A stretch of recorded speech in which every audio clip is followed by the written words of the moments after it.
भल करी ए CCTV visual उपरे थरे नजर पकांतु दर्शक बंधु।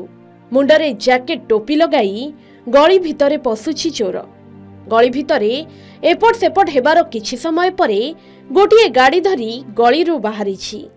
गाड़ी को भी संभाली पारुनी, किंतु कळे बळे कौशले गाड़ी को चोरी करी फेरार मारिछि। हाँ आज्ञा, एभली चोर काहाकू भी खातिर करूनाहंती। पुलिस रो भय भी ए चोर को नाही। दिन बेले टार्गेट करी जाउछंती आउ राति हेले लोकंक घरे पसी कला कना बुलाउछंती एभली चोर। बलांगीर जिला पाटनागढ़ मेहरपड़ारे गतकाली विलंबित राति रे 3टी घरु चोरी होइथिबा पाटनागढ़ थाना रे अभियोग होइछि।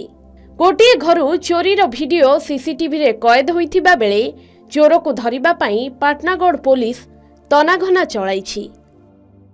मोर मोबाइल दुईटा चोरी होइछि। राति सोइथिनी 10 बजे मोबाइलटा चार्ज कली आ सकाळु 4 बजे उठनी जे देखनी जे मोबाइलटा नै न देखै देनी आ मोबाइल नै बोली से आसनी आ 9 बजे आसनी आ कंप्लेंट ला देनी पाटना थाना रे।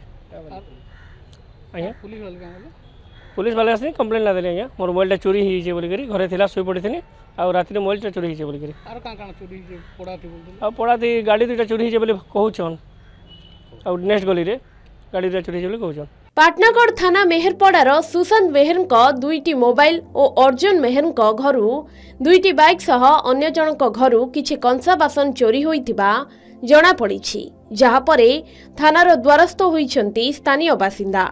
सब खाई पी राति रे आराम रे सोइथिले, किंतु सकाळु उठी देखिला बेलकु घरे कलाकना बुलाई देइछंती चोर। एभली चोरी को रोकिबा पई स्थानीय अंचल रे जदि पेट्रोलिंग करा जानता हुए तो चोरंक प्रादुर्भाव अल्प बहुते कमिब निश्चित।